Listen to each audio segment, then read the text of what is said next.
Þú fær frábæru nestisboxin frá Systema og nestið í þau í Netto. Netto, kræsingar og kostakjör.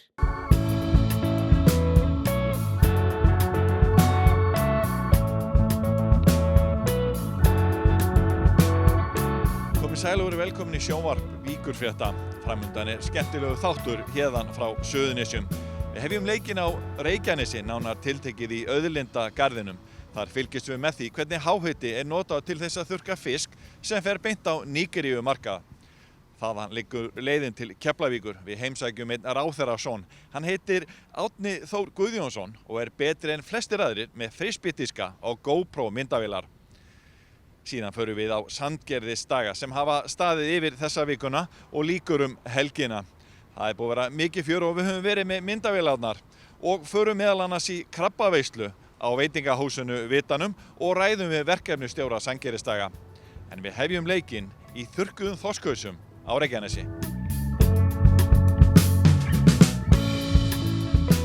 Í Auðlindagarðinum á Reykjanesi eru meðal annars starfræktar 2 fiskþurrkanir sem nýta háhita frá Reykjanesvirkjun í framleiðslu sinni. Annað þessara fyrirtækja Haustak sem í eigu grindvísku sjávarútvegsfyrirtækjanna Vísis og Þorbjarnar. Halldór Smári Ólafsson framleiðslustjóri Haustaks. Segðu mér Halldór, hvað eru þið að framleiða hérna? Við erum að þurrka fiskafurðir, aðalega hausa og bein og raunni auka afurðir svokallaðar, en sem eru raunni ekki auka afurðir lengur. Þetta eru bara afurðir. Hvaðan eru það að fá hráefni? Aðalega frá Vísi og Þorbirni í Grindavík en svo tökum við á svona minni aðilum líka. Hérna á Suðurnesjum og í Reykjavík. Hvernig þetta framleiðsluferli? Þetta raunni nú orðið þurrkuð allt innandyra, nánast allt, og þetta tekur svona allt í allt 2,5 til 3 vikur að þurrka almennt ferli. Það forþurrkun, eftirþurrkun og svo geymsla tekur cirka 3 vikur. Þessi flokkar sem þið eru að framleiða, það bara úr öllum fiski? Öllu fiski sem ekki of feitur til þess að þurrka. Við erum að þurrka þessar helstu aðferðir sem við erum að veiða hérna. Þorsk, ýsu, ufsa, keilu, löngu. Það svona aðal afurðirnar okkar. Og hvert fer þetta svo? Þetta fer allt til Nígeríu. Það ein afurð, þurrku lönguflögg sem fer til Skandinavíu, en 99,9% fer til Nígeríu. Og þetta þá uppistaða í einhvernum súpum þar? Já, súpum og stöppum. Þetta rauninni bara næringarefni. 76% prótein í þorskhaus og það rauninni það sem þeir að leitast eftir. Þeir fá prótein og vítamín, kalk. Það all. Hvað þetta beinagarðar og hausar? Hvað stæðst hjá ykkur? Þorskhausar, við erum mest í því. Og svo beinin af öllum þessum fiskum sem ég taldi upp áðan. Og ýsa og svo langa keila, kótelettur. Það svona við skerum, þverskerum minnstu keiluna á lönguna og þurrkum. Það mjög vinsælt núna. Hvað margir að vinna hérna hjá okkur? Við erum 35 hérna á Reykjanesi, svo erum við cirka 20-24 á Egilsstöðum líka. Það jarðhitinn hérna á Reykjanesi sem þið eru að sækja í? Já, hann hjálpar mikið og bara hrikalega góður orkugjafi. Og þeir eru náttúrulega langt frá allri mannabyggð, það kannski oft kvartað yfir lykt frá svona starfsemi? Já, sjálfsögðu. Það bara, okkur finnst þetta ekki heima í mannabyggðum, en þetta náttúrulega bara, við höfum verið hérna frá 1999 og raunni með fyrstu fyrirtækjum hér. Og nú þetta byggjast upp, Auðlindagarðurinn og allt í kringum það. Og við erum mjög fegnir að vera hérna. Þetta, eins og ég segi, við erum ekki fyrir neinum og náum að þurrka það sem við viljum þurrka á.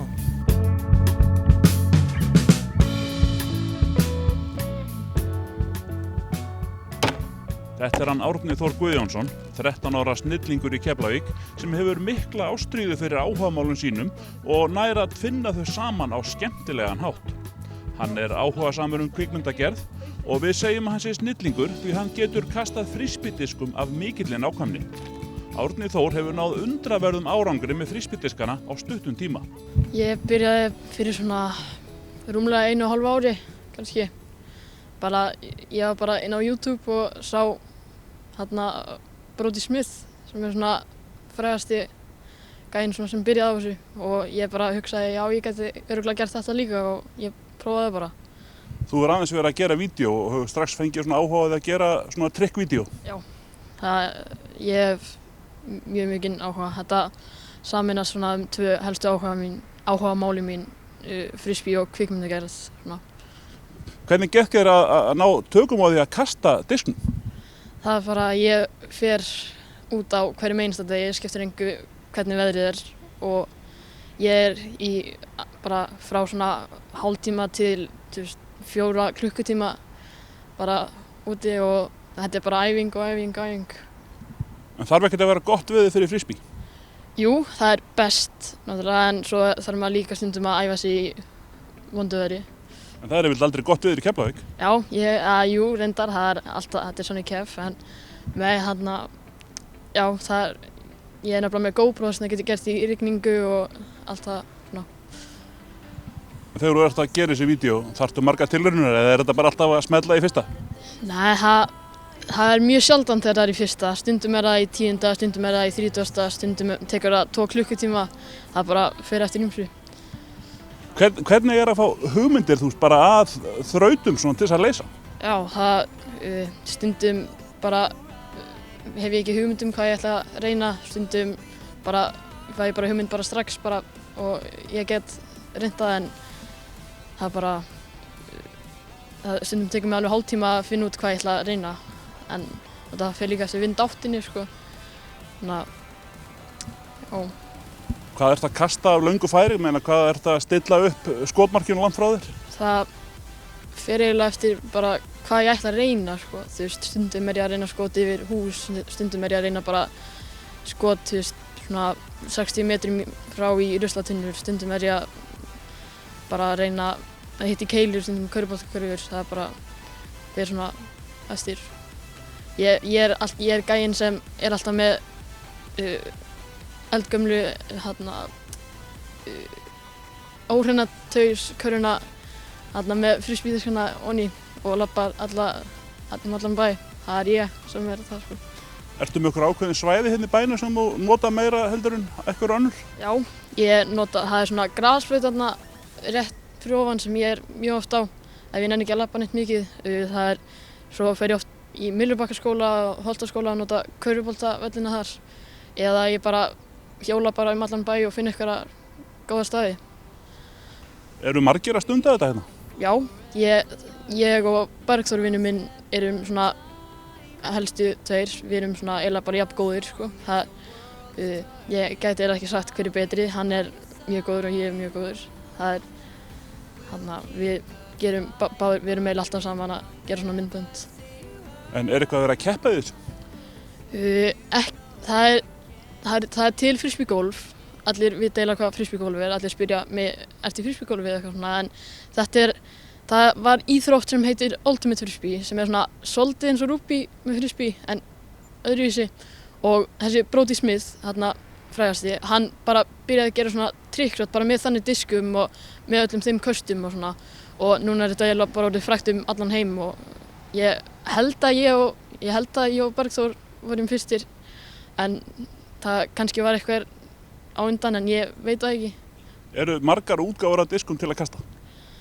Já, í Ultimate Frisbee, ég nota helst gerð sem heitir Ultrastar frá Discraft en já, svo er líka hægt að nota Innova Pulsar disk og það eru svona 2 bestu diskarnir finnst mér en samt er ég mest fyrir Ultrastar, já 22 diska og já, eiginlega bara Ultrastars diskar. Hvaða viðbrögð ertu að fá á YouTube við þessum myndböndum sem þú ert að gera? Ég er farin að fá góð viðbrögð. Ég er inn á YouTube og Instagram. Ég er með 1400 fylgjendur inn á Instagram og svo 130 held ég svona áskrifendur á YouTube. En já, ég er búinn að vera á Instagram samt miklu lengur. Eru þessi sem eru að fylgja þér, eru það Íslendingar eða út allan heim?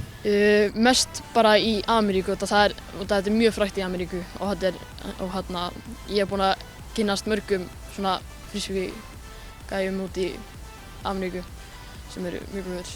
Þú ert að fara að gera nýtt myndband og er eitthvað svona sem kemur mjög óvart þar? Það eru 2 ný myndbönd á leiðinni. Það er svona Frisbee Trickshot Battle, svona ég á móti Bergþóri, nr. 2, það er að fara að koma út og líka Frisbee Trickshot nr. 12.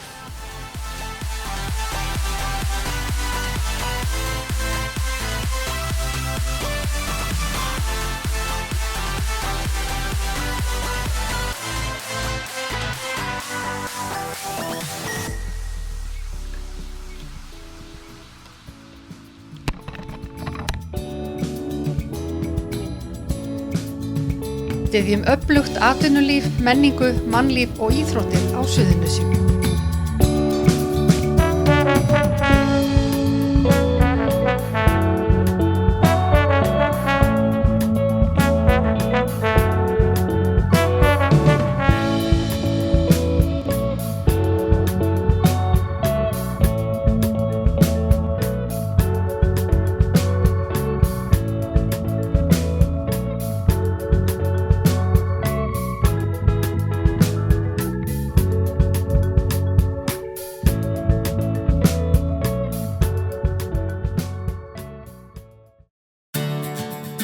Bókaðu bílinn þinn á bílahótel og láttu degra við hann á meðan hún ferðast.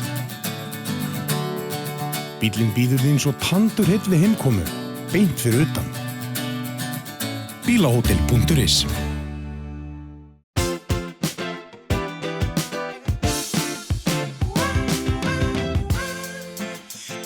Byrjaðu fríið fyrr og njóttu lífsins. Keflavíkurflugvöllur.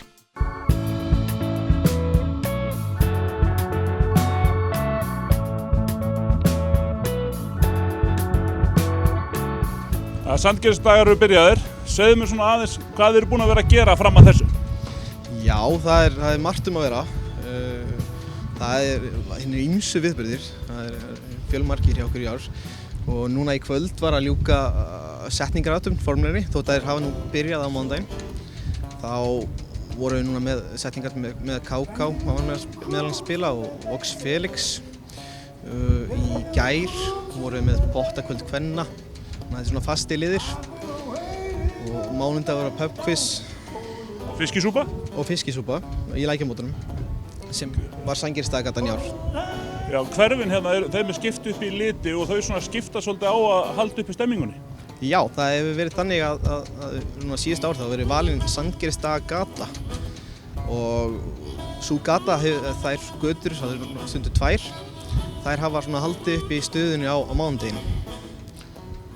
Og það hefur verið ýmislegt sem við hafa tekið upp á. Það er mjög gaman að sjá þetta. Og hvað eru þið svo að fara að gera núna 50-dagskvöld, föstudag og laugardag?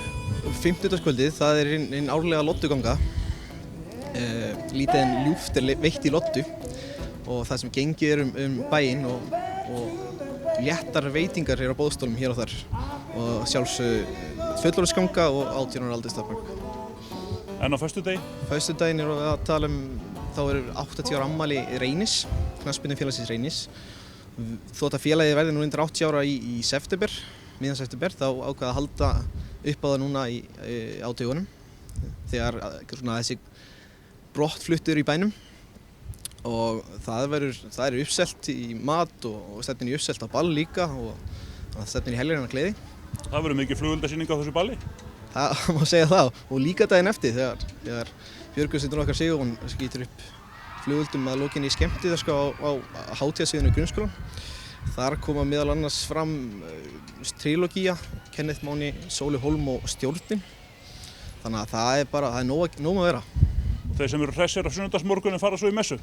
Það er rétt. Það er messa kl. 11 í Hvalsneskirkju. Er ekki mikil vinna á bakvið svona? Menna þetta er heil vika dagskrá, þetta hlýtur að hafa tekið tíma að setja þetta saman. Já, ég vissi þetta tæki mikið tíma en kom mér á óvart hvað þetta var ennþá meiri vinna. En þetta er að smella, það er alltaf gaman. Og bæjarbúar eru duglegir að taka þátt í þessu? Já, það er mjög gaman að sjá hvað bæjarbúar eru duglegir að taka þátt í þessu og má sjá skreytingunum bæinn og maður sér alveg í hvaða hverfum maður er þegar maður keyrir sveitafélagið. Þetta er nauðsynlegt að halda svona bæjarhátíð, kannski svona pínu uppskýruhátíð fyrir bæjarbúa að hausti? Já, má segja það. Þetta er mann hlakkar alltaf til loka sumars og þetta samheldnin og eykst einhvern veginn í bænum og þetta mjög gaman og skemmtilegsta vika ársins.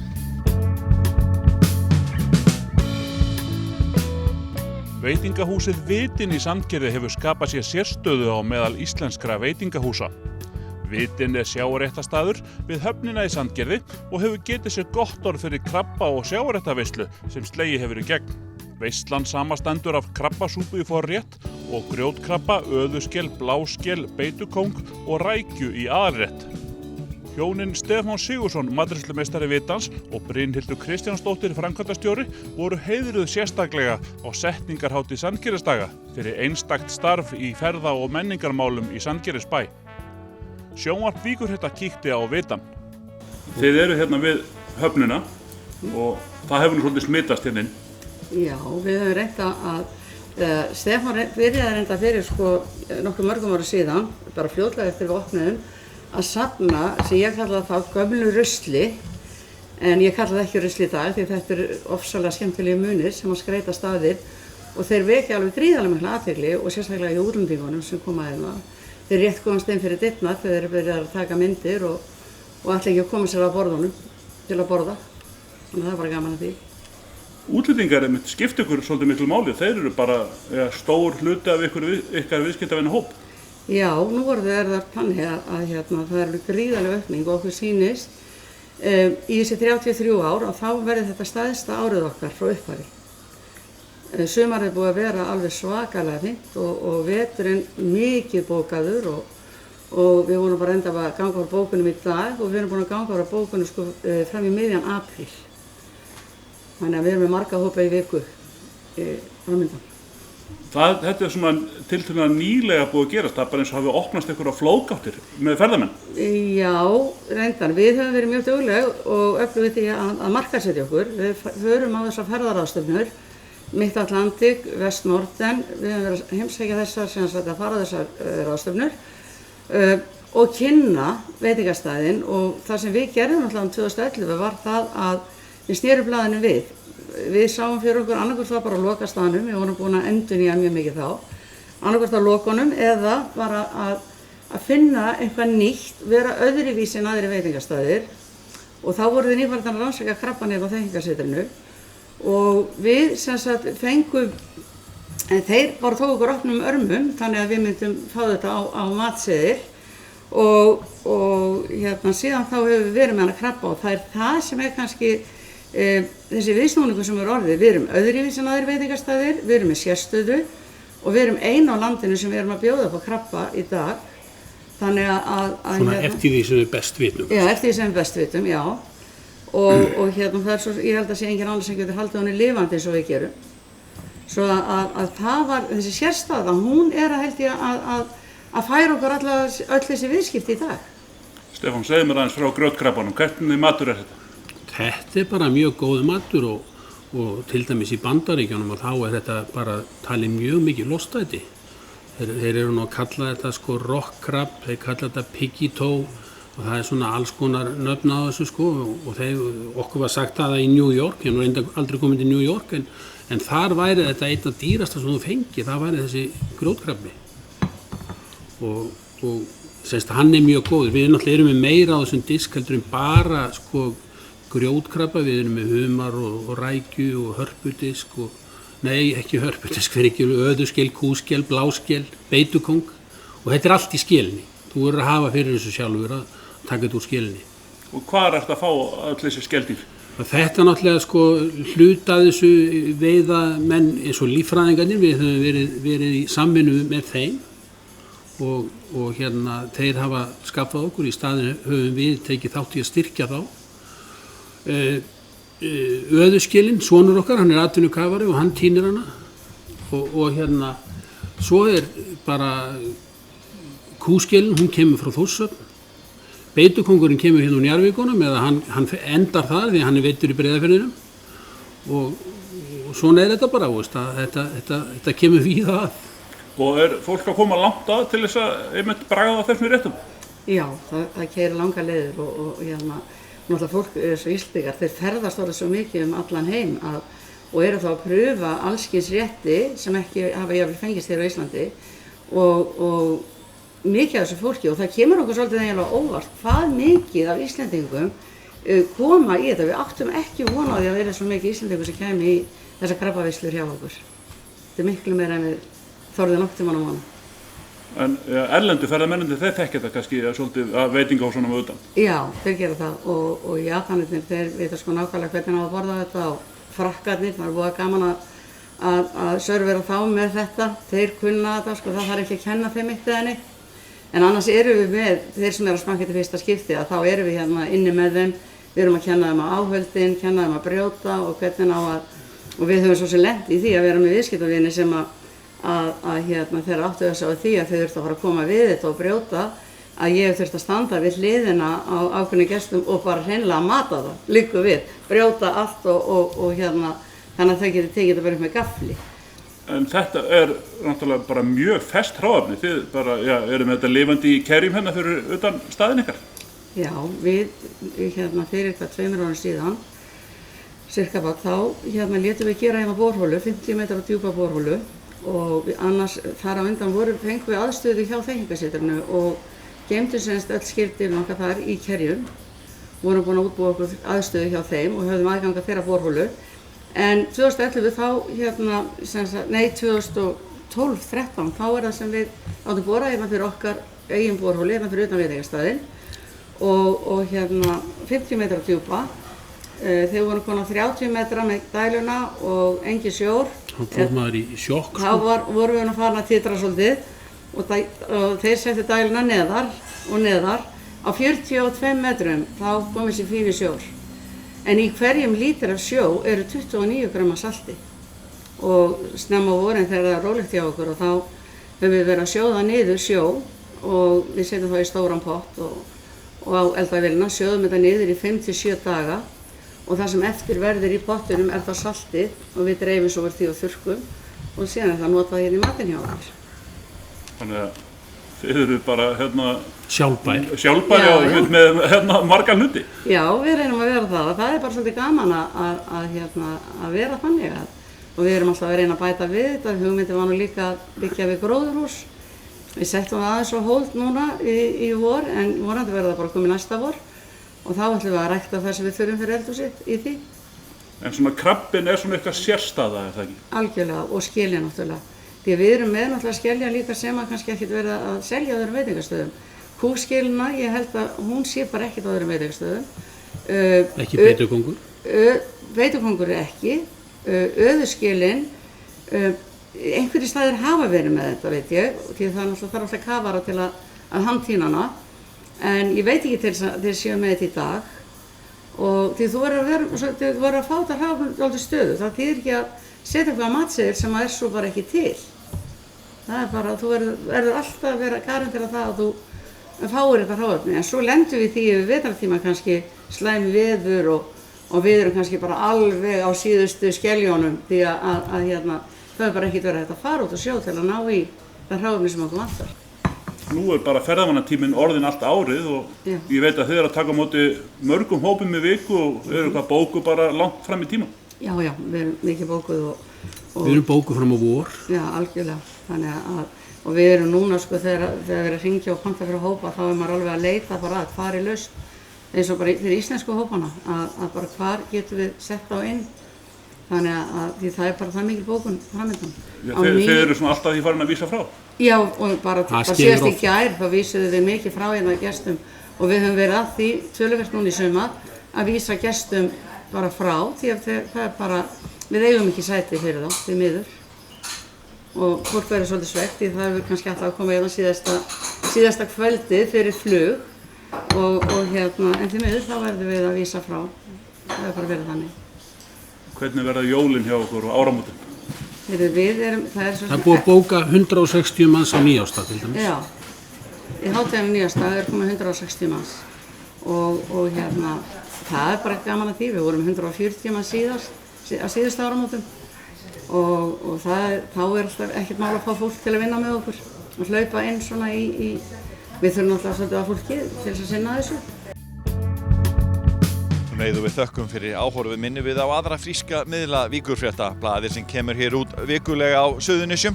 Við erum með nýjustu fréttirnar á Víkurfréttavefnum, vaff.is og nýjustu golffréttirnar á kylfingur.is.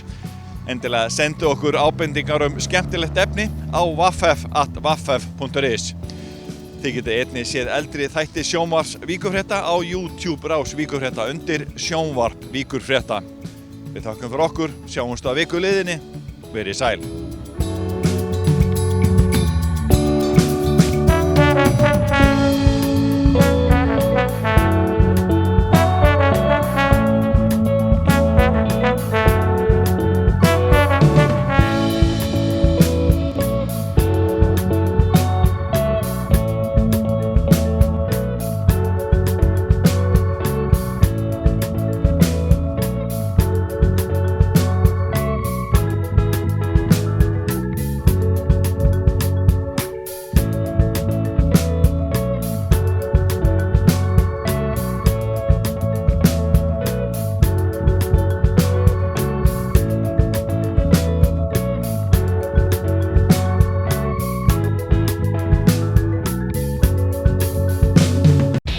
Velkomin á Rock Safn Íslands. Þar getur þú prófað hljóðblanda, spreytt þig á hljóðfærum, skellt þér í bíó, skoða muni úr rocksögunni og margt fleira. Við tökum vel á móti hópum af öllum stærðum og gerðum. Ég vil að þú